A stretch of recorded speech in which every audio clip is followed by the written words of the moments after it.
কৈলাস মানস সরোবর প্রতিটা হিন্দু ধর্মাবলম্বীদের স্বপ্নের ডেস্টিনেশন বলাই যায়।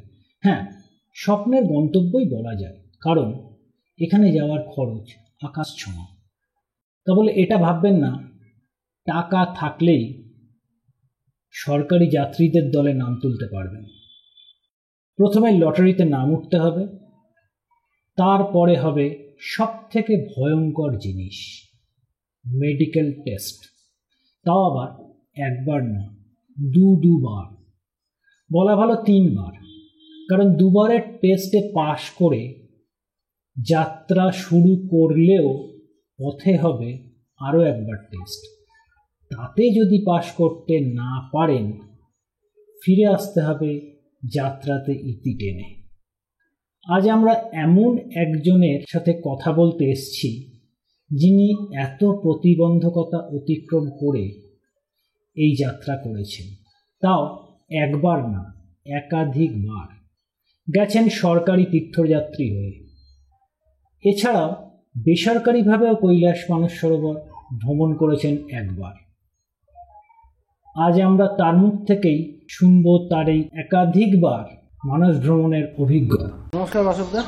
নমস্কার, বলো ভাই। আপনি তো আমাদের এই ইস্টার্ন রিজিয়ন থেকে মানস কৈলাসের এক কমিটির একজন মাথা বলতে গেলে। হ্যাঁ, সেই বিষয়ে আপনার থেকে আমরা জানতে চাইবো আর কি। মানস কৈলাস তো হিন্দু ধর্মের একটা বিরাট ডেস্টিনেশন বলতে গেলে, অ্যাচিভমেন্ট মানস কৈলাস যাওয়া। তো আপনি কতবার গেছেন? আমি মোট 6 বার কৈলাস মানস সরোবর গিয়েছি। এটা দুভাবে যাওয়া যায়। এক হচ্ছে ভারত সরকারের বিদেশ মন্ত্রক নিয়ে যায় একটা টিমকে, মোট 18টা টিমকে নিয়ে যায়। আগে 16টাকে নিত, এখন বাড়িয়ে 18টা করেছে। এই ভারত সরকারের সঙ্গে আমি গিয়েছি 5 বার। এটা দুটো রাস্তা দিয়ে যায়। একটা রাস্তা হচ্ছে গিয়ে এখান থেকে ধারচুলা থেকে নারায়ণ স্বামী আশ্রম হয়ে, আরেকটা হচ্ছে গিয়ে পাংলা দিয়ে। আমার সৌভাগ্য হয়েছিল দুটো রাস্তাতেই যাওয়ার। ওই নারায়ণ স্বামী দিয়ে আশ্রম গেলে একটাই বেশ একটু কষ্টকর ট্রেক আছে, সেটা হচ্ছে গিয়ে একটা বনের মধ্যে দিয়ে নারায়ণ স্বামী আশ্রম টু সিরখার পর থেকে। আর যারা এখান থেকে পাংলা দিয়ে যাবে তারা গালাতে গিয়ে পৌঁছবে পাংলা থেকে, আর এরা সিরখা থেকে গালাতে গিয়ে পৌঁছবে। তারপরে রুটটা এক, মানে গালা হচ্ছে ট্রানজিট পয়েন্ট, মোটামুটি ট্রানজিট পয়েন্ট। আচ্ছা, এই একটা রুট আছে, এটা গালার পরে আমাদের প্রত্যেক দিন নাইট স্টে আছে। ভোর 4টে থেকে আমাদের 4:15-20 থেকে যাত্রা শুরু হয়, আর শেষ হবে একদম যিনি লাস্টে যাবেন তিনি পৌঁছবেন 3টে-3:30। এই রুটটাকেই এমন করে আর্মি, ডক্টরস আর গভর্নমেন্ট অফ ইন্ডিয়া তৈরি করে যাতে একজন 70 বছরের লোকও যেতে পারে আস্তে আস্তে আস্তে আস্তে করে। আচ্ছা, গালা থেকে বুদ্ধি থেকে গুঞ্জিতে 2 দিন আমাদের রেস্ট আছে। এই 2 দিন রেস্টে একদিন আমাদের মেডিকেল হবে, আবার নতুন মেডিকেল হবে। আমাদের যে দিল্লি থেকে যে 2টো মেডিকেল হওয়ার পরে যে কাগজপত্রগুলো আমাদের দিয়ে দিয়েছে সেগুলো নিয়ে যাব।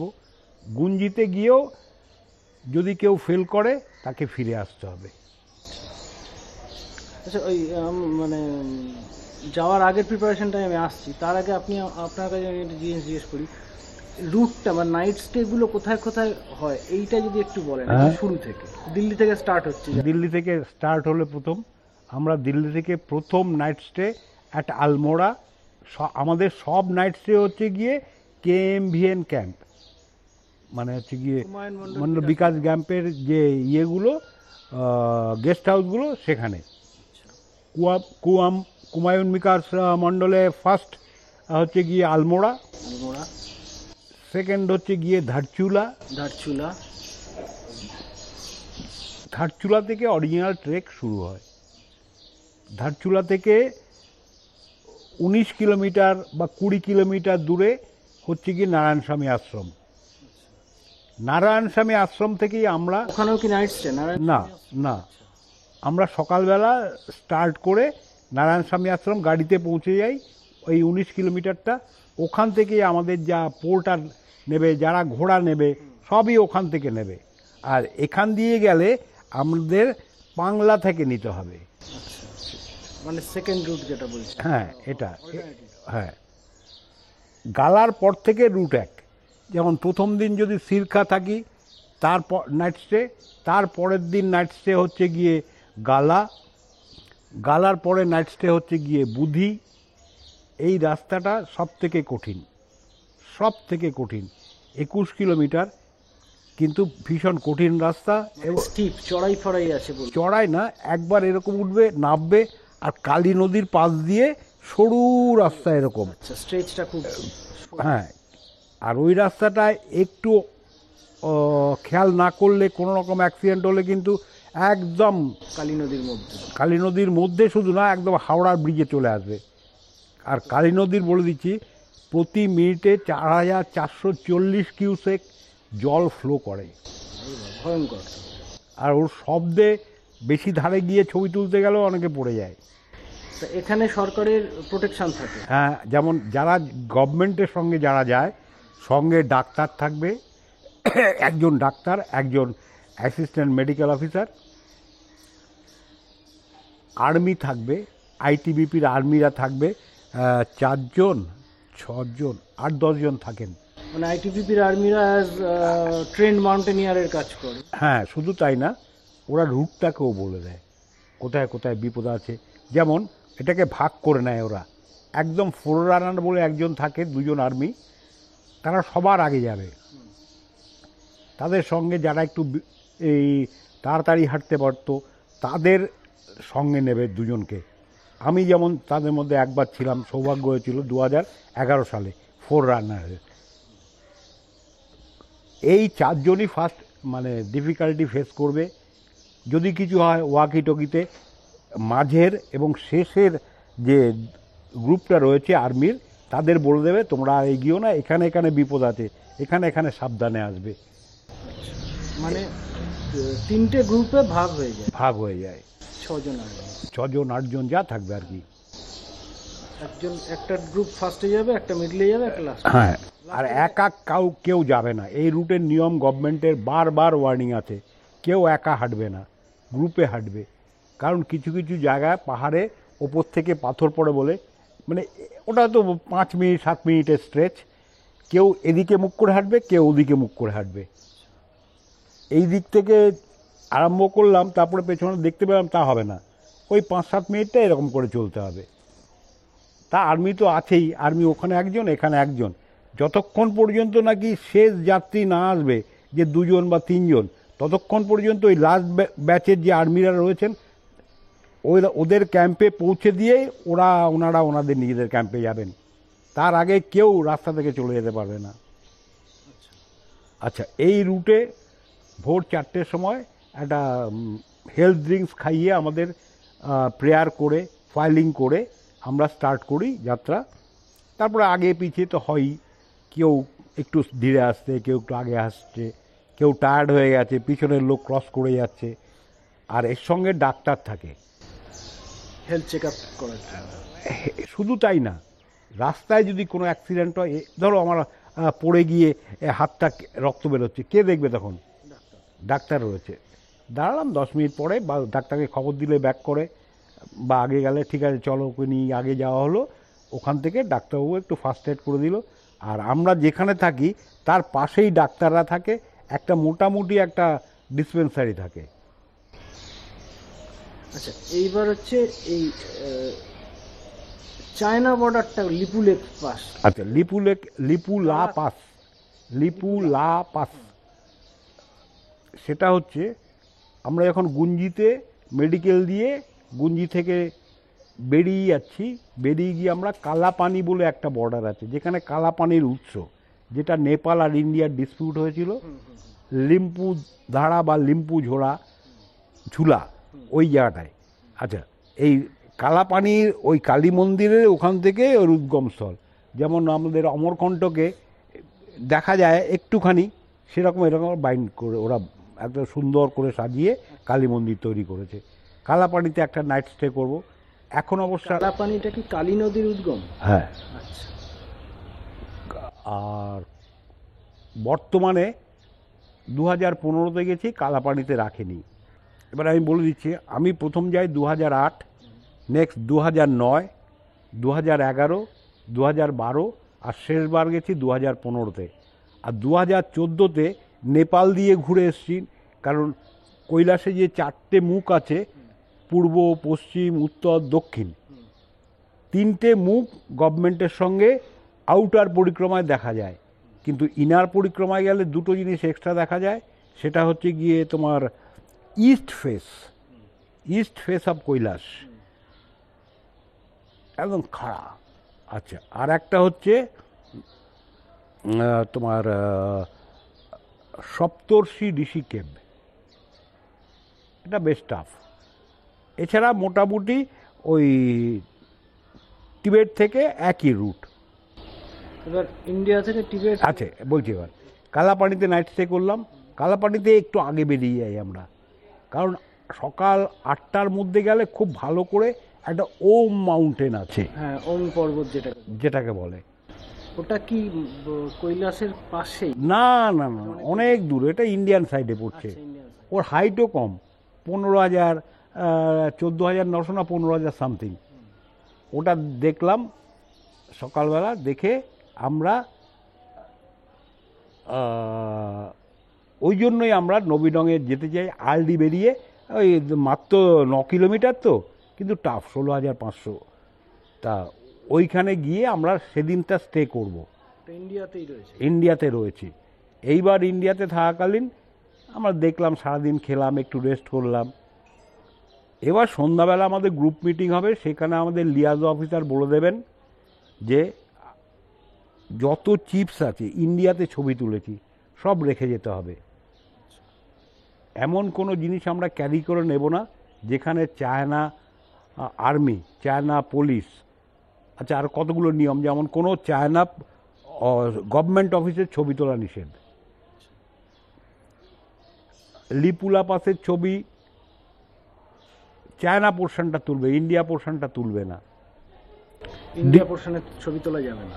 তুমি তোলো, তোমার কাছে রেখে দেবে, চিপটা রেখে দেবে। হ্যাঁ, তখন পাবে না তুমি। তখন বলা হয় 2টো চিপ ইউজ করবে। রাস্তাতেই যখন তুমি যাবে, লিপুলা পাস ক্রস করে চিপটাকে চেঞ্জ করে নাও, কারণ এক জায়গায় ইমিগ্রেশন চেকিং হয়। আচ্ছা, এবার লিপুলা পাস হচ্ছে 16,500। ওটা মোটামুটি রাত, আর যারা হেঁটে যায় 2:30, 3:45 বেরিয়ে পড়ে, যারা ঘোরাতে যায় 3টে। মানে এটা কি নাভিডং থেকে নেক্সট হচ্ছে লিপুলেক। আচ্ছা, ওখানে আর্মিরা, কারণ চায়না আর্মিরা একটু বরাবরই লেট করে আসে। ওখানে এত হাওয়া, এত ঠান্ডা, যদি বৃষ্টি পড়ে মানে চোখ দিয়ে জল বেরিয়ে যায়। আচ্ছা লোকেদেরও সেই জন্য আর্মিরা বলেই দেয় ওখানে কেউ দাঁড়াবে না, সব সময় জাম্প করবে, অমুক করবে, তমুক করবে, ফিজিক্যাল অ্যাক্টিভিটি করবে একদম বডি। কারণ হয়তো 15 মিনিট বাদে এলো, ওই জন্য এখন 2টো স্টেপে ওরা লিপুলা নিয়ে যায়। একটা স্টেপে নিয়ে গেল, রাখলো 15 মিনিট 20 মিনিট রেখে, এইবার চায়না আর্মি আসছে, ওয়াকিটকিতে খবর পেলে ওদের বলবে তোমরা মুভ করো আস্তে আস্তে, যাতে ওখানে গিয়ে দাঁড়াতে না হয়। এই লিপুলা পাসে আমাদের পাসপোর্টটা দেখবে, পাসপোর্ট দেখার পরে ওদের চেকিং কমপ্লিট হলে পুরা পাসপোর্ট রেখে দেবে। বডি চেক করে, বডি চেক করে সব, পাসপোর্ট, বডি। তুমি এবার ওখান থেকে 4 কিলোমিটার 4.5 কিলোমিটার নিচে নামবে, গাড়ি দাঁড়িয়ে রয়েছে। সবাই আসার পরে গাড়িতে বসার পরে তোমার চায়নাতে নিয়ম হচ্ছে যে কোনো অবস্থাতেই বডি টেম্পারেচার 27 ডিগ্রির বেশি হতে পারবে না। তাহলে এই নানা রকম চায়না মেডিকেলের মধ্যে দিয়ে যেতে হবে। সেই জন্য আমরা বলি 5 মিনিট বসে 3-4 লেয়ারের, খুব ঠান্ডা বলে জামা কাপড় পরি, বলে জ্যাকেট ফ্যাকেট, তারপরে ওয়াটারপ্রুফ সব খুলে দাও, হালকা সোয়েটার গায়ে দিয়ে বসে থাকো। ঠান্ডা তো প্রচণ্ড। হ্যাঁ, বাসের মধ্যে তো অতটা বোঝা যায় না। আর নিচে যখন নেমে আসছি আমরা, তখন বাসটার নিচে, লিপুলা বাসটা ধরো ওই পাহাড়ের মাথায়, আর এটা নিচে, সুতরাং অতটা ঠান্ডা না। আর সকাল ভোর হয়ে যায় তখন, ভোর 6:30, 7টা, 7:30 হয়ে যায়। এবার আস্তে আস্তে গাড়ি চল। আর তিব্বতের রোজের তেজটাও তো ভয়ঙ্কর। হ্যাঁ, ভয়ঙ্কর। আচ্ছা, ওইখানে তুমি ইমিগ্রেশন অফিসে নিয়ে গেল, ইমিগ্রেশন অফিসে তোমাকে দাঁড় করালো, লোক আসলো, তোমার ব্যাগগুলো চেক হলো। আগে তোমার ব্যাগ চেক হবে, তারপরে 1 by 1 তোমাকে ওরা দেখবে, তুমি দেখতে পাবে না ওদের, ওরা তোমাকে দেখছে। আচ্ছা, আমি তো একবার বার্ড ফ্লুর সময় পরে গিয়েছিলাম বলে নাকের সামনে এরকম একটা পেপারস রেখে দিতে হবে,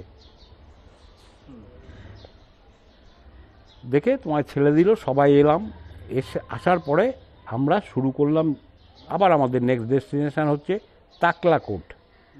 এখন আমরা চাইনিজদের গেস্ট হয়ে গেছি 1.5 দিনের জন্য। 2 দিন থাকবো, 1.5 দিনের জন্য গেস্ট। গেলাম, গিয়ে আমাদের বলে দিল ঘর, এই ঘরে তোমরা থাকবে, এক ঘরে 2 জন করে। এমনিতে খারাপ না। আগে তো টয়লেটের অবস্থা ভীষণ বাইরে ছিল, যদিও ফ্রেশ বেডশিট ফিট দিত, গরম জলের কোনো ব্যবস্থা ছিল না। আর ভাত ছিল এরকম মোটা মোটা, আধ সেদ্ধ, একটু লাল আর হলদে মেশানো ভাত, তার মধ্যে কফি পাতা, অমুক পাতা, তমুক পাতা। এটা হচ্ছে দুপুরের খাওয়া। এটা আপনি 2008-এর বলছেন? 2008-9। এখন কীরকম? 2011। এখন কি হয়েছে, এখনের অবস্থা হচ্ছে তুমি গেলে তোমাকে একবেলা ওই খাওয়া খেতেই হবে, চাইনিজদের টিপিক্যাল। তবে একটুখানি খাওয়া উন্নত হয়েছে। 2012-তে এবং 2015-তে দেখলাম ওই লাল ভাবটা নেই, চালটা একটু সরু আর সেদ্ধ করে, মোটামুটি ভালো বয়েল করে, হাফ বয়েল না। কফি পাতা পাতা সব আছে, আর একটা ডাল জাতীয় জিনিস করে, মোটামুটি খাওয়া যায় ওই খিদের পেটে। আচ্ছা, ওইটাও খাবে তুমি। আর ব্রেকফাস্ট হচ্ছে ওখানে এইটুক মানে আমাদের টোস্ট বিস্কুটের মতো পাউরুটি, জ্যাম ফ্যাম দেওয়া, কেউ যদি ভাজা খেতে চায় ওই চর্বির তেলে ভাজা, আর হচ্ছে চিনে বাদাম যেটাকে বলি আমরা, চিনে বাদামটাও ভাজা, খোলা শুদ্ধ, খোলা মানে ইয়ে না, ওই লালচে ভাবটা, যে লাল একটা চোকলা থাকে ওটা সহ। আর তোমাকে চা খেতে দেবে জ্যাম জেলির যে বোতল আছে এইটুক, ওটা করে। কাপের কোনো সিস্টেম নেই, এমনিতে। আর একটা করে ফল দেবে তোমাকে। আর এইবার হচ্ছে, এটা হচ্ছে কোন জায়গা বললেন? এটা হচ্ছে লিপু লা পাস, মানে টিবেটে। ক্রস করার পরে ফার্স্ট এইগুলো দেবে সঙ্গে। এবার ওই দিন আপনারা রাতে নাইট স্টেটা কোথায় করবেন? ওখানেই নাইট স্টে ওখানেই। নেক্সট ডে না, নেক্সট ডেতে আমরা রেস্ট নেব। কারণটা কি, পৌঁছে টায়ার্ড থাকে বলে সেদিনটা তো পুরোটা কাটালাম। অনেকে জার ফার নিয়ে যায় না, প্লাস্টিক নিতে ভুলে যায়, যে যা একটু রেস্ট ফ্রেস্ট নিল। তারপরের দিন আমরা যখন পৌঁছবো ততক্ষণে 12টা, 11, 11:30 বেজে যায়। তা চায়না এগ্রিকালচারাল ব্যাংক থেকে ডলারটাকে ইউয়ানে ট্রান্সফার করতে হবে। এই আমাদের গ্রুপের থেকে একজনকে তৈরি করা হয় যে এর কাছে এত টাকা দিয়ে দেবে পনি পোর্টারের জন্য, আর হচ্ছে গিয়ে লোকাল মার্কেট যদি যখন আমরা নিজেরা রান্না করে খাবো অন রুট এই লিপুলা পাস থেকে, তার সবজি কেনার জন্য। এবার ও ইউয়ান দিয়ে দিল আমাদের, ওই এগ্রিকালচারাল ব্যাংকে গিয়ে ও এনে ডিস্ট্রিবিউট, মানি এক্সচেঞ্জ করে ইকুয়ালি ডিস্ট্রিবিউট করে দেবে। এর পরের দিন আমরা ওই এটা কি টাকলাকোট থেকে বেরোচ্ছি। এর পরের দিন? হ্যাঁ, বেরোচ্ছি কোথায়, আমরা যাব হচ্ছে দার্চেন বেস ক্যাম্প। লিপুলো ক্রস করে তাকলাকোটে নাইট স্টে করে, হ্যাঁ, একদিন রেস্ট নিলাম। নেক্সট দিন তাকলাকোট থেকে দার্চেন যায়। হ্যাঁ, ওটা ওই চায়না গভর্নমেন্ট একটা বাস প্রোভাইড করে, তার জন্য আমরা পিলগ্রিমেজ ফি দিই চায়না গভর্নমেন্টকে। ওই ফিটা বছর বাড়ে। আমি লাস্ট ফি দিয়েছি $901। এর আগে দিয়েছি 600 থেকে আরম্ভ করেছি। আচ্ছা, $901। ওইটা দিয়েই ওরা কি করে একটা বাস প্রোভাইড করে, ড্রাইভার, একটা গাইড, 2 জন গাইড। গাইডরা ইংরেজি ওই ইয়েস নো গুড ম্যাম এরকম। এখন দু একটা মেয়ে আসছে একটু সামান্য হিন্দি বলতে পারে, চাইনিজ মেয়ে। হ্যাঁ, তবে 90% ভালো। মানে ওদের রিসার্চ, ওদের অভ্যর্থনাটা কিরম? চায়না তো বেসিক্যালি আমাদের ভারতীয়রা ভাবি চীন আমাদের শত্রু। না না, চীন না, ওটা তো অ্যাকচুয়ালি টিবেট। চীন অ্যাকোয়ার্ড করেছে। টিবেটদের বিহেভিয়ার কোনো খারাপ না। ওরা কি টিবেটিয়ান আর্মি? মানে আর্মি না, টিবেটিয়ান পিপল। পিপল। হ্যাঁ ও মতলব they are Tibetan peoples, those who are guides. হ্যাঁ হ্যাঁ হ্যাঁ। এমনি আর্মি চায়না আর্মি ভীষণ ভীষণ বাজে। বাজে behavior। তোমাকে মানুষ হিসাবেই মনে করবে না। তুমি ধরো মার্কেটে যাচ্ছ, তোমাকে দরকার হলে একটু যে আমরা সাইড দেওয়ার চেষ্টা করলে ও কোনো রকম সাইড ফাইড দেবে না, বা গাড়ি ফাড়ি তোমাকে একটু মানে নেক নজরে দেখবে। ইন্ডিয়ানদেরও। হ্যাঁ, মানে কী আবার ছবি তুলছি কি না, যখন তখন তোমার ক্যামেরা বাইরে থাকলে জিজ্ঞাসা করতে পারে। আমাকেই জিজ্ঞাসা করেছে যে তুমি কি ছবি তুলেছে, দেখিয়ে দিয়েছি স্ট্রেট যে দেখো I have not taken any picture, কারণ আমি জানি।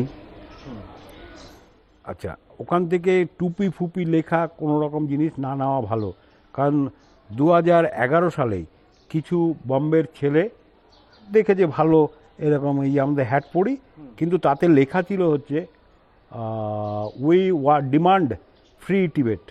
ল্যাঙ্গুয়েজ তো আমরা বুঝি না। আচ্ছা আচ্ছা। ধরেছে চায়না পুলিশ, চায়না আর্মি ধরেছে, ধরে একদম নিয়ে গেছে। তখন বলেছি যে আমরা এরকম যাত্রী, আমাদের মিনিস্ট্রি অফ এক্সটার্নাল অ্যাফেয়ার্স একটা কার্ড দেয়, যাত্রী আইডেন্টিটি কার্ড, আমার ছবি, ঠিকানা, বাড়ির ঠিকানা, নাম ফাম সব দেখিয়েছে। তারপর ধরেছে আমাদের লিয়াজ অফিসার আবার ইন্ডিয়ার ইয়েকে বলেছে, ওখানকার অ্যাম্বাসিকে বলেছে দেখো এরকম, ওরা তো জানে না এটা একটা টিবেটিয়ান ল্যাঙ্গুয়েজে লেখা আছে, পছন্দ হয়েছে, এই ক্যাবটা নিয়েছে। আমাদের অন্য কোনো ইচ্ছে নেই, আমাদের অন্য কোনো ইন্টেনশান নেই, আমরা এটা ভাল লেগেছে আমাদের ছেলেদের, কিনেছে, তুমি যদি বলো তুমি নিয়ে নিতে পারো। কিছু না জেনে কিনেছে, কিন্তু ওটা অন্যরকম লেখা ছিল। হ্যাঁ, উই ওয়ান্ট ফ্রি টিবেট, এই নিয়ে ঝামেলা হয়েছে, যা হোক তারপরে ছেড়েছে। এখন বিদেশে গিয়ে ঝামেলা মানেই ল্যাঙ্গুয়েজ একটা বিরাট প্রবলেম। এছাড়া বিহেভিয়ার খারাপ না। মার্কেটে গেছে, আমি অনেক দোকান ঘুরেছি, ভালো, ওরা বোঝার চেষ্টা করে। যেমন প্রাইসটা ওরা কিছু বোঝে না, ক্যালকুলেটারে লিখে দেবে 213 টাকা, মানে ইউয়ান। তুমি ওটাকে কেটে দিয়ে করলে তুমি যে 170 টাকা, তখন যদি ওর বিক্রি করার ইচ্ছে থাকে ও আবার কেটে দিয়ে লিখবে 180 টাকা। তুমি যদি এগ্রি হও, এগ্রি। বার্গেনিংটা এরকম। আচ্ছা, এইবারে আরেকটু আবার ফিরে আসি রুটে। না না, যাওয়ার সময় ফার্স্টে তো লিপুলে ক্রস করে তাকলাকোটে। হ্যাঁ, তাকলাকোট থেকে নেক্সট ডে হচ্ছে দার্চেন, যেটা আমাদের বেস ক্যাম্প। দার্চেন থেকে আমরা এই যাওয়ার পথে দার্চেন থেকে যাচ্ছি,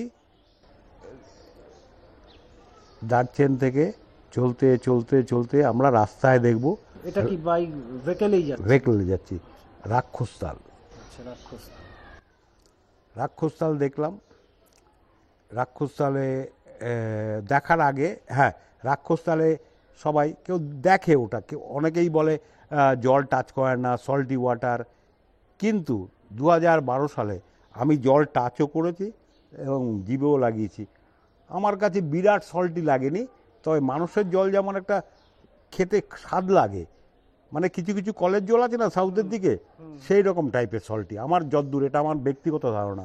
কিন্তু লোকেরা বলে ওই জল কেউ ধরে না, এবং কি পাখিও থাকে না ওখানে। আমরা দেখিনি ওই পাখি, যদিও পাখি কম, কিন্তু পরে আমি পড়াশোনা করে জেনেছি ওখানে আছে পাখি।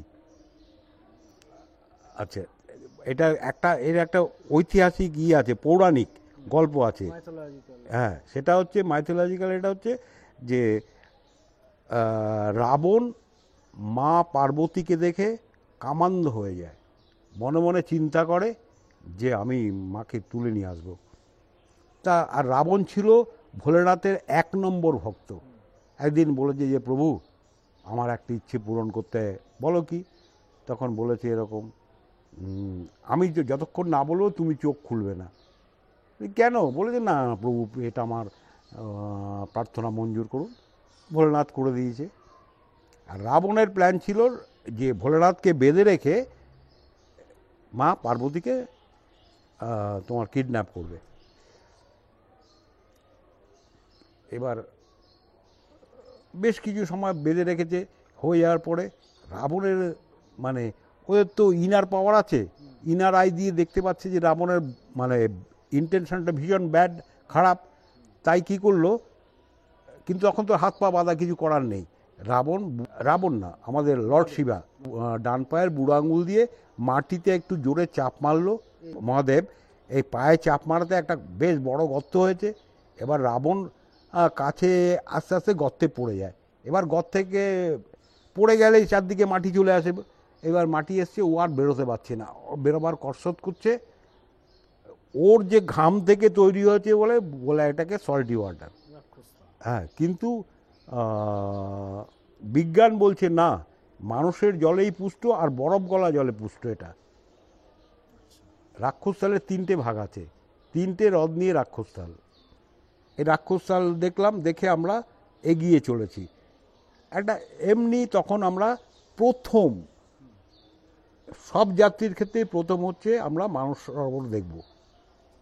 আমরা বাঙালিরা বলি মানস সরোবর, কিন্তু ওরা বলবে কি মান সরোবর হিন্দিতে এবং ইংরাজিতে। সবাই স্নান করবে ন্যাচারালি, ঝুপঝুপ ঝুপঝুপ করে সবাই স্নান পান করে নিল, ছবি ফবি তোলালো। এবার তাড়াতাড়ি বাসে উঠলাম, কারণ আমাদের ডেস্টিনেশন হচ্ছে দার্চেন। আমরা মানুষের কোনো নাইট স্টে নেই আছে পরে, এখন তো আমাদের পরিক্রমা শুরু হয়নি। দার্চেনে পৌঁছলাম, দুপুরে খাওয়া দাওয়া হলো। ওখান থেকে একটা জায়গা আছে অষ্টাপদ বলে, এটা জৈনদেরও বিখ্যাত তীর্থ, হিন্দুদেরও। ঋষি ঋষভদেব 8টা স্টেপে 8টা পাহাড় পার হয়ে এসেছিলেন এখানে ধ্যান করেছিলেন, সিদ্ধি লাভ করেছিলেন, এখানেই দেহত্যাগ করেছেন। এটাকে বলে অষ্টাপদ। আচ্ছা, অষ্টাপদ থেকে ফিরে এলাম। Night stay at Darchen. ভোরবেলা আমরা দার্চেন থেকে জাস্ট ব্রেকফাস্ট করে আমরা যাব। আচ্ছা, এখান থেকে দার্চেনে কেন স্টে করায়, কারণ আগে তো এত ভালো স্টেইং ফেসিলিটি ছিল না। মানে একটা গ্রুপে তো মিনিমাম 60 জন যায়, আগে তো এত লোক যেত না, তাই করেনি। সেই জন্য আগে কিছু লোককে পাঠাতো মানসরোবর পরিক্রমাতে, কিছু লোককে পাঠাতো কৈলাস পরিক্রমায়। কৈলাসটা টাফ। আচ্ছা, যাই হোক, এখন সবাইকে একই গ্রুপে নিয়ে যায়, কারণ এখন জায়গা করে দিয়েছে মানুষের পাড়ে ভারত সরকারের আর্থিক আনুকূল্যে। খুব সুন্দর, আগে মাটির বিল্ডিং ছিল, এখন বিরাট এরায় একদম সফিস্টিকেটেড দালান, ইলেকট্রিসিটি রয়েছে, টয়লেট রয়েছে, এভরিথিং, রান্নার জায়গা রয়েছে, যেখানে বসে ওই 60 জন 70 জন খেতে পারবে। দার্চেন থেকে আমরা ভোরবেলা যাত্রা শুরু করি গাড়ি করে আমরা 4 থেকে 5 কিলোমিটার আসবো। ওখান থেকে একটা জায়গা আছে যেটাকে বলে জমদুয়ার। গাড়ি শেষ হয়ে গেল, কৈলাস পরিক্রমার গাড়ি শেষ এই জমদুয়ারের আগে, ওই 4 কিলোমিটার 5 কিলোমিটার আগে। ওখান থেকে আমাদের হাঁটা শুরু হবে। এটা হচ্ছে 10 থেকে 11 কিলোমিটার এই হাঁটবো আমরা। হেঁটে কোথায় পৌঁছাবো বলছি, এই জমদুয়ার পার করে হাঁটা শুরু করলাম। দুদিকে পাহাড়, মাঝখান দিয়ে শতদ্রু, কোনো জায়গায় ব্রহ্মপুত্র বয়ে চলছে। এবার আমাদের ডেস্টিনেশন হচ্ছে আজকে দেরাফুক। দেরাফুক থেকেই কৈলাসের উত্তর মুখ খুব ভালোভাবে দেখা যায়। তুমি মনে করবো এখান থেকে কপিবাগানের জলের ট্যাঙ্কটার মতো, এরমভাবে দেখতে পাবে। আমরা দেখলাম, দেখে ফেকে দুপুরে তো কোনো খাওয়া নেই, আমাদের নিজস্ব খাওয়া খেয়ে যা থাকে সঙ্গে, আর গ্রুপ থেকে একটা আপেল, একটা জুস এসব দিয়ে দেওয়া হয়, ওগুলো খেয়ে আমরা যাব এবার চরণ স্পর্শ বা চরণস্থল বলে একদম ওপরে। তা কৈলাসের বেস, মানে লর্ড শিবার বাড়ির নিচটাতে তো পাহাড়ের বেস তো মানে 10, 12, 15, 100 কিলোমিটার নিচে, সেখানে যাওয়া যায় না। আমরা কিছুটা ওপর উঠে কিছুটা নেমে এরকম করে আমরা এক জায়গায় আসবো, মোটামুটি কৈলাসের গায়ে। এই কৈলাসের গায়ে সেখানে একটা গ্লেসিয়ার আছে, সেই গ্লেসিয়ারেই তুমি দেখতে পাবে হচ্ছে গিয়ে আমরা ওখানেই পুজো করি। ওখানে ওখানে ধূপ জ্বালানো যায় না, আবির গুলাল প্রায় টুপটুপ টুপটুপ করে বরফ পড়ছে আর ভেজা, ওগুলো পুজো ভাজা করে আমরা চেষ্টা করি 3টের আগে নেমে আসার, কারণ নামতে প্রায় ঘন্টা দেড়েক দুয়েক লাগবে। কোথায় নেমে আসবে? আমাদের বেস ক্যাম্প যে দেরাফুকে, কারণ বেশি 3টের পর থেকে ওখানে আকাশে মেঘ জমে যায়, বৃষ্টি হওয়া শুরু হয়, আচ্ছা, ওয়েদার খারাপ হয়ে যায়। আর যে ওই একটা পাস আছে না দোলমা, হ্যাঁ, ওটা হচ্ছে এইবার নাইট স্টে করে ভোর 4টের সময় আমরা বেরিয়ে পড়লাম। দোলমা লা পাস, দোলমা হচ্ছে, দোলমা দেবী হচ্ছে টিবেটিয়ানদের খুব বিখ্যাত দেবী, জাগ্রত দেবী। আর আমরা বলি দোলমা লা পাসকে যে ওটা পার্বতীর, কারণ ওর নিচে একটা সরোবর আছে ছোট্ট পুকুর টাইপের, ওটাকে বলি আমরা পার্বতী সরোবর বা গৌরী সরোবর অনেকেও বলে। ওর জলটা হচ্ছে পান্না সবুজ, কিন্তু তুলে আনলে একদম পরিষ্কার। আচ্ছা, ওই তোমার ওখানে সাধারণ লোককে যেতে না করে একদম স্টিফ, ঠিক এরকম স্টিফ। 2011-তে দেবে আমার উঠতে যান বেরিয়ে গেছিলো, সেই জন্য সবাই পোর্টারকে কিছু পয়সা দিয়ে দেয়। এই এই একটা ছোটোখাটো 1 লিটার 1.5 লিটারের জলের বোতল দিয়ে দেয়, ওরা ভরে নিয়ে আসে, 15 ইয়ান 20 ইয়ান দিলে নিয়ে নেয়, আবার অনেকে নেয় না। এইবার আমরা এই দোলমার পাহাড়ের পাদদেশ থেকে মাথায় এলাম। মাথায় আসলেই আমরা এই গৌরীকুণ্ড দেখতে পাবো। মাথায় এসে খুব টাফ, যদি বরফে ঢাকা থাকে খুব টাফ। 19,800, প্রায় 20,000 ফিটের কাছে। এইবার আস্তে আস্তে নামবো, সেই জন্য দোলমায় মাথায় কাউকে, ওখানে দোলমা দেবী আছে, ওখানে ওই টিবেটিয়ান যে ফ্ল্যাগ টাইপের ওগুলো দেওয়া আছে, একটা পাথর, ওর মধ্যেই লোকে কর্পূর ফর্পূর কোনো রকম ইলেকট্রনিক লাইটারে জ্বালিয়ে মধু মুখ দিয়ে আমরা পুজো আর্চা করি। আচ্ছা, করে আমরা আস্তে আস্তে নেমে আসার চেষ্টা করি। নাবজিত রাস্তা বলে কিছু নেই, ওর মধ্যে লোক চলতে নেবে এক জায়গায় আসবো, একটা টেরেন কি বলবো ভ্যালি, পাথরে অমুক, সেখানে জল ভর্তি। ওই এই পাথরের উপর পা দিয়ে ওই পাথরে পা দিয়ে জুতো ভিজিয়ে, আবার যদি বরফ বৃষ্টি হয় তো খুবই মজা। আচ্ছা, যাই হোক করে আমরা, এটা হচ্ছে 26 কিলোমিটার দেরাফুক টু জং জেরবু, ওরা একটা নতুন নাম দিয়েছে ওরা। আচ্ছা, ওই জং জেরবুতে আসতে তোমার পড়বে 26 কিলোমিটার, তোমাকে এসে জং জেরবুতে পৌঁছতে হবে। ওখানে একই দিনে ওখানেই নাচতে আমাদের পোর্টাররা, আমাদের কুকরাও আসবে, এসে রান্না করবে, তারপরে খাবে রাত্রেবেলা। কি ইন্ডিয়ান কুক নাকি? না, নেপালি কুক আমরা নিয়ে যাই। আর এখন কি করতে, এখন নিয়ে যেতে হয় না, নেপালি কুকের 2-3টে গ্রুপকে গভর্নমেন্ট অফ ইন্ডিয়া পারমিশন দিয়েছে, তোরা গিয়ে থাকবি, আর যাত্রীদের তো তোকে পয়সা দেবেই একটা কিছু প্রত্যেক গ্রুপ থেকে, ওদের রান্না করে দিবি, ওদের অ্যাকম্পানি করবি। আচ্ছা, মানে এটা টিবেটিয়ানদের না? না। আচ্ছা, এবারে তারপর জং জেরবু, জেরবু, ওটা নতুন একটা নাম হয়েছে, ভালো নাম। জং জেরবু থেকে আমরা সকালবেলা বেরিয়ে পড়ব। জং জেরবু থেকে 6 কিলোমিটার 7 কিলোমিটার হেঁটে এসে, বেশ সুন্দর রাস্তাটা, আর তখন তো কৈলাস দর্শন হয়ে গেছে, একটা এক্সট্রা এনার্জি ভেতরে থাকে। 99% হেঁটে আসে, যারা ঘোড়া নেয় তাদেরও 1% 2% ঘোড়াতে আসে। ওখানে আবার যেই বাসটা আমাদের ছেড়ে গেছিলো তোমার জমদুয়ারে, সেই বাসটা এসে দাঁড়িয়েছে। আমরা কি করব, এবার বাসটাতে উঠবো, আমাদের যে পোর্টারদের পেমেন্ট করে দেবো, সব কিছু করে ফোড়ে দিয়ে ওদের থেকে বিদায় নিয়ে, পোর্টারদের থেকে দিয়ে যার গিফট দেয় অমুক দেয় করে আমরা চলে এলাম আবার সেই দার্চেন। এইবার আমাদের শুরু হবে মানসারোবর পরিক্রমা। দুপুরে খেয়ে দিয়ে আমাদের জিনিসপত্র গুছিয়ে, এর মধ্যে ভুলে গেছি, দার্চেন থেকে আমাদের সঙ্গে কিন্তু আমাদের মেন লাগেজ যায়নি, একটাই ব্যাগ গেছে, তাতে ছিল হচ্ছে গিয়ে ওয়াটারপ্রুফ আর সামান্য কিছু ড্রাই ফ্রুট, এগুলো ওই একটা জামা কাপড়েই। সেই জন্য বলে দুটো জামা নিয়ে যাবে, কারণ যদি ভিজে যায় প্রচণ্ড বৃষ্টি হলে যাতে জামাটা পরতে পারো। যাই হোক, বান সরোবর খেয়ে দিয়ে দুপুরবেলা আরম্ভ করলাম, 2:10-15। এইবার আমরা পরিক্রমার জন্য বেরোচ্ছি। রাস্তায় একটা বাজার আছে, সেই বাজার থেকে আমরা বাদবাকি দিনের সবজি বাজারটা তুলে নিয়ে আমরা মানুষের পাড় ধরে ধরে একদম মানসরোবরে পাড় দিয়ে কোনো জায়গায় পান নেই, যেখানে উঁচু পাহাড় সেখানে পান নেই, কিন্তু বেশিরভাগটাই মানুষের পাড় দিয়ে এসে আমরা থাকবো হচ্ছে গিয়ে তোমার দেরাফুকে। আগে থাকতাম হচ্ছে থ্রাসগো বা থুগলহ মনেস্ট্রি, একদম মানুষের পাড়ে। এখন সেখানেই ভারত সরকার বিল্ডিং করেছে,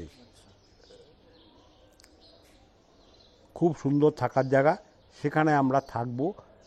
এখন কমিয়ে দিয়েছি 2 দিন, 2008, 2009, 2011-তে আমরা 3 দিন করেছিলাম।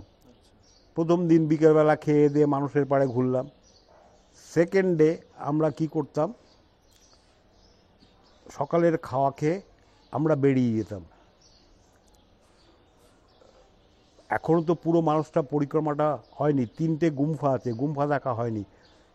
এই বাসে করে করে করে একটা ছিল, এখন নাম চেঞ্জ হয়েছে, রামসীতা মন্দির করেছে টিবেটিয়ানরা। ওটা অরিজিনাল নাম হচ্ছে কোরিও মনেস্ট্রি। আরেকটা দুটো মনেস্ট্রি আছে,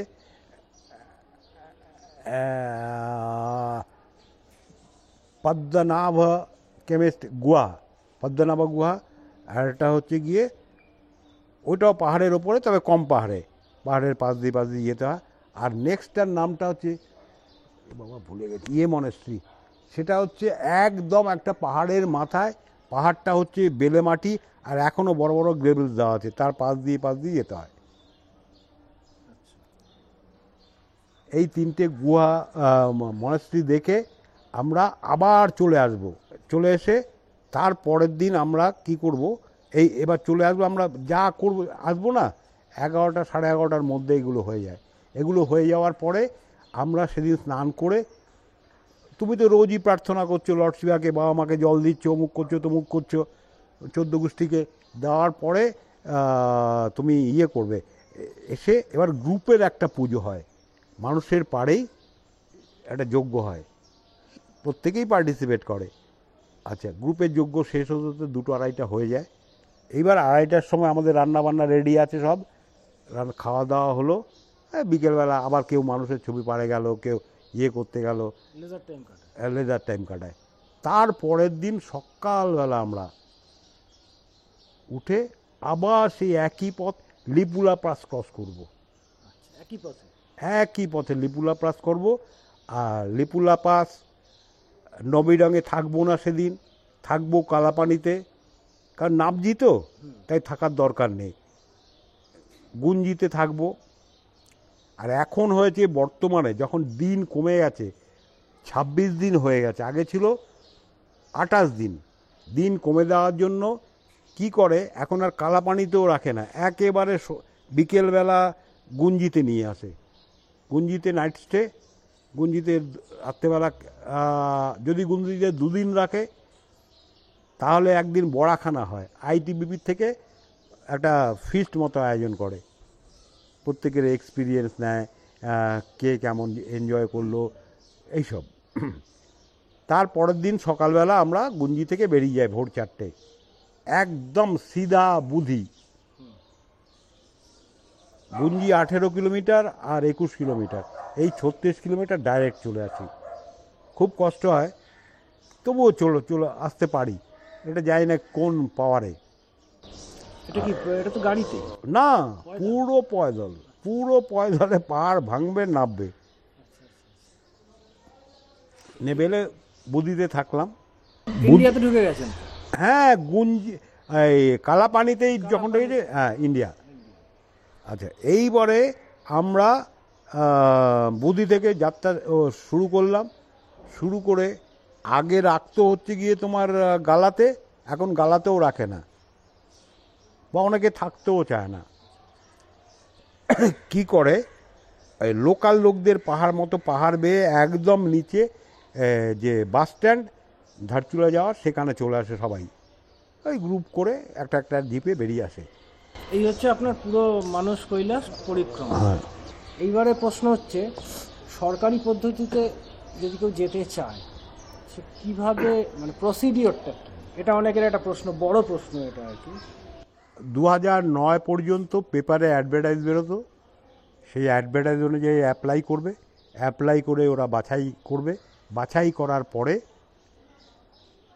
ওরা তোমাকে ডাকবে, একদিন ডেকে বলবে যে তোমার নাম উঠেছে অমুক ব্যাচে, অমুক দিন তুমি দিল্লি চলে আসবে মেডিকেল করার জন্য।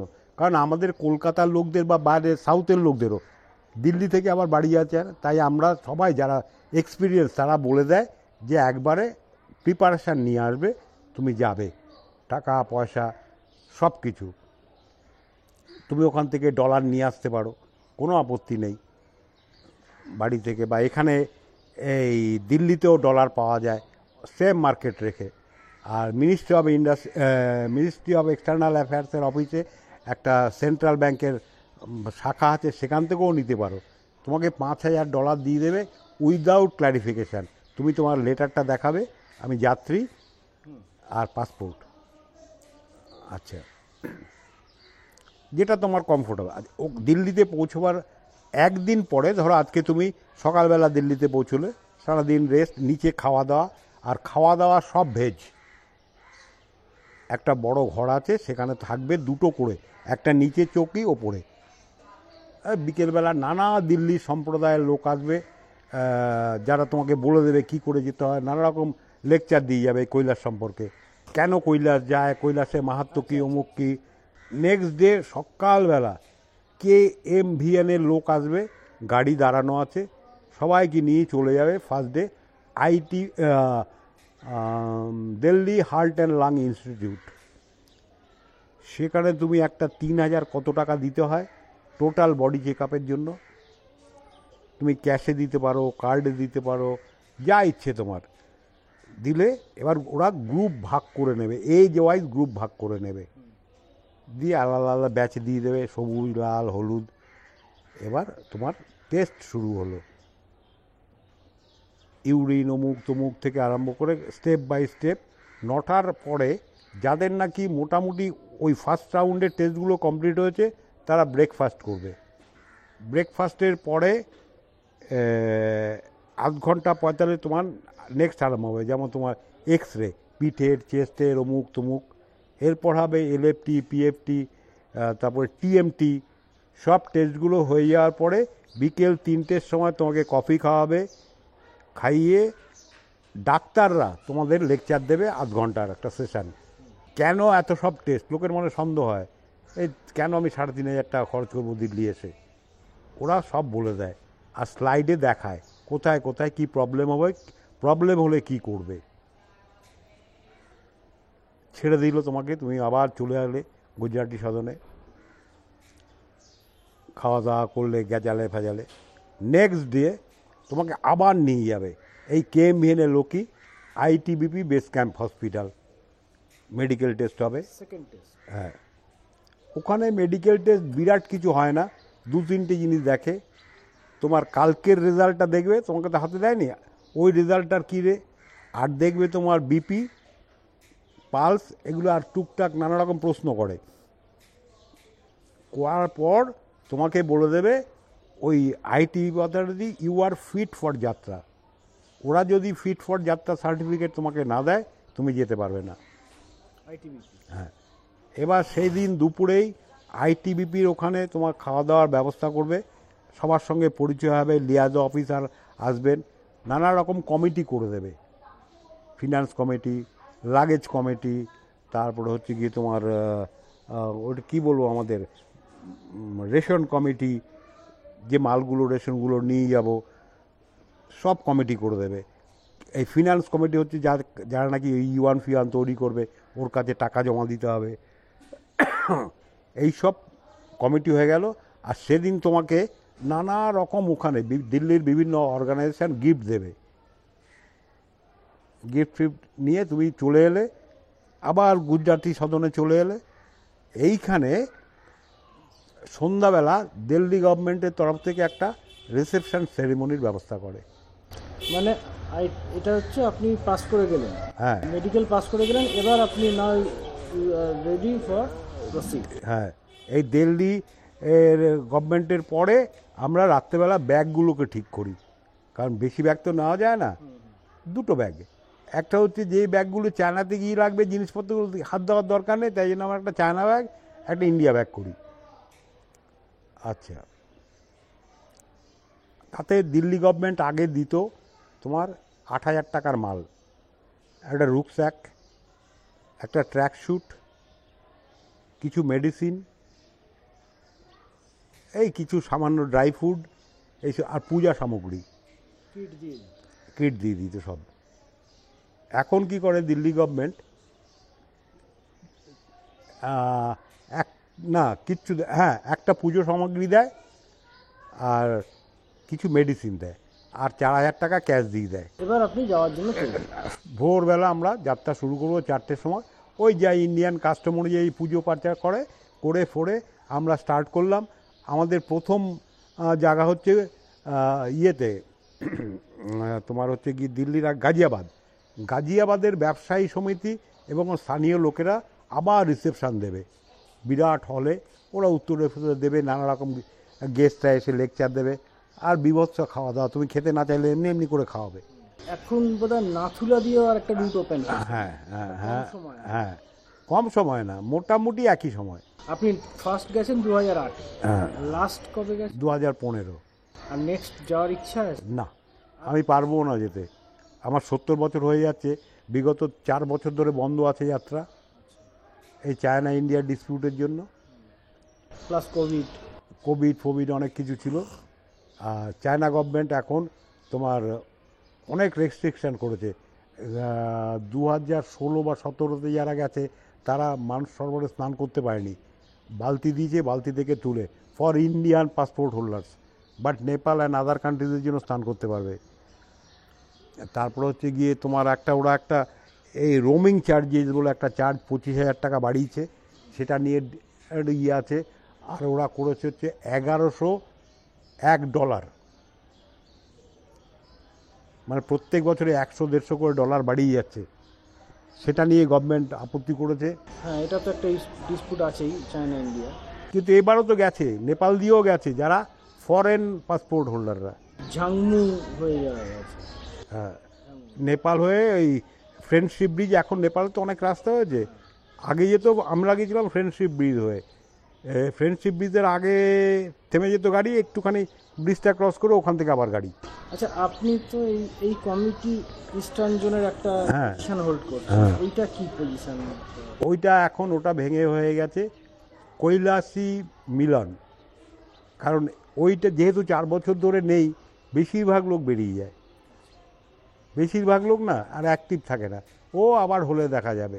আমরা যেমন ওই কৈলাসী মিলন করে এখন আমাদের অল ইন্ডিয়াতে মেম্বার হচ্ছে 47,000, এখন অল ইন্ডিয়া বেসে। আমরা যে পশ্চিমবঙ্গ থেকে যাবে আমরা তাদেরও সব রকম সহযোগিতা করব, গিফট দেব, ওই রিসেপশন সেরিমনি করব, সব করব। আচ্ছা, এখন আমাদের কাজ যেহেতু কিছু নেই, অর্গানাইজ কী করে করব? যেমন আমরা গতবার অল ইন্ডিয়া কৈলাসী মিট করেছি হচ্ছে গিয়ে গঙ্গাসাগরে, 300 লোক এসেছিল, পুরো ভারত সেবাশ্রম সংঘ নিয়ে গিয়ে অনেকের সাহায্যেই খুব ভালোই করেছি। এবার করব আমরা অল ইন্ডিয়া মিট, সবাই বললো দাদা দেবভূমিতে করো, দেবভূমিতে। আমরা ঘর ফর সব দেখে এসেছি, ডেটটা ফাইনাল হয়নি, মোস্ট প্রবলি ফেব্রুয়ারি মাসের 3rd উইকে ডেটটা হবে। কারণ বললো দাদা তুমি জানুয়ারি, আমাদের জানুয়ারিতে কথা ছিল, বললো জানুয়ারিতে করতে পারবে না, কারণ এখানে এত কোহরা, মানে কুয়াশা হয় আর ঠান্ডা পড়বে, তোমরা প্লেনের লোকেরা গঙ্গাতে স্নান করতে পারবে না, স্নান না করে তো তোমরা কোনো রকম অনুষ্ঠানে বসতে পারবে না। হ্যাঁ, বলে তুমি একটা কাজ করো, এন্ড অফ ফেব্রুয়ারি করো, তখন মোটামুটি সবাই ঠান্ডা থাকবে, কিন্তু সেরকম জম ঠান্ডা নয়। তাই ওইটা নিয়ে আমরা মিটিং ফিটিং করলাম, সবার মতামত নিচ্ছি। আরও এটাতে অল ইন্ডিয়া তো, যেমন তামিলনাড়ুতে একজন আছে, ব্যাঙ্গালোর থেকে 2 জন আছে, এরকমভাবে সারা ভারতবর্ষ থেকে, গুজরাট থেকে 3 জন আছে, ওয়েস্ট বেঙ্গল থেকে কজন? ওই 4 জন আছে আমরা। আপনারা 4 জন? হ্যাঁ, যেহেতু আমরা প্রথম আরম্ভ করি সেই জন্য আমরা। আর তারপরে এখানে প্রায় এখন যা ট্রানজ্যাকশান হচ্ছে না, 5-6 লাখ টাকা ট্রানজ্যাকশান হয়ে যাচ্ছে। মানে এখন যেতে গেলে 5-6 লাখ টাকা? না না না, আচ্ছা, এই অর্গানাইজ করতে। এমনি খরচা কীরকম হয় এখন এখন তোমার পড়ে যাবে প্রায় 2 লাখ। 2 লাখ টাকা সরকারিটা? সরকারিটা। বেসরকারিটা আরও বেশি? না, প্যারালাল বা কোনো কোনো ক্ষেত্রে কম। মানে যেটা নেপাল হয়ে যাচ্ছে ফ্রেন্ডশিপ ব্রিজ করে? কোনো কোনো ক্ষেত্রে কম, আবার কোনো কোনো ক্ষেত্রে বেশি। বাট এখন চীন একটু অসহযোগিতা করছে ইন্ডিয়ানদের সাথে। হ্যাঁ হ্যাঁ, ইন্ডিয়ান পাসপোর্ট হোল্ডারদের। তবে আশা করা যাচ্ছে 24-এর মধ্যে কিছু একটা হবে। যাক বাসবদা, অনেক ধন্যবাদ আপনার সঙ্গে। না ভাই, আমার তো ভালো লাগলো, আমার রিকালেক্ট হলো, আমি পুরনো ব্যাপারটা করে খুব ভালো লাগলো। এখানেই আজকের এটা আমরা শেষ করছি। আচ্ছা, খুব ভালো, খুব ভালো ভাই, খুব ভালো লাগলো। লোকেরা দেখুক, জানুক। আমি চাই ভারতবর্ষের, যদি কেউ যেতে চায় ধরুন, হ্যাঁ আপনার সঙ্গে যোগাযোগ? হ্যাঁ, আমি একেবারে, আমি ভদ্রলোক বা ভদ্রমহিলা যিনি যেতে চাইবেন ওনাকে 200% হেল্পের জন্য, ফিনান্সিয়াল হেল্প বাদে 200% আমি হেল্প করব। আপনার যোগাযোগের নাম্বারটা একবার বলে দিন, কী নাম্বার? আচ্ছা, আমার সঙ্গে যোগাযোগ করতে পারবেন। আমার মোবাইল নাম্বার হচ্ছে 9748213323। আমি বাংলা বলতে পারি, হিন্দিটা একটু মানে খারাপ, আর ইংরেজিটা বলতে পারি। ইংরেজি ভালো করেই বলতে পারবো। তাহলে কারোর দরকার হলে আপনার সঙ্গে? হ্যাঁ, সব সময় 24 ঘন্টা আমি খোলা থাকে আমার মোবাইল।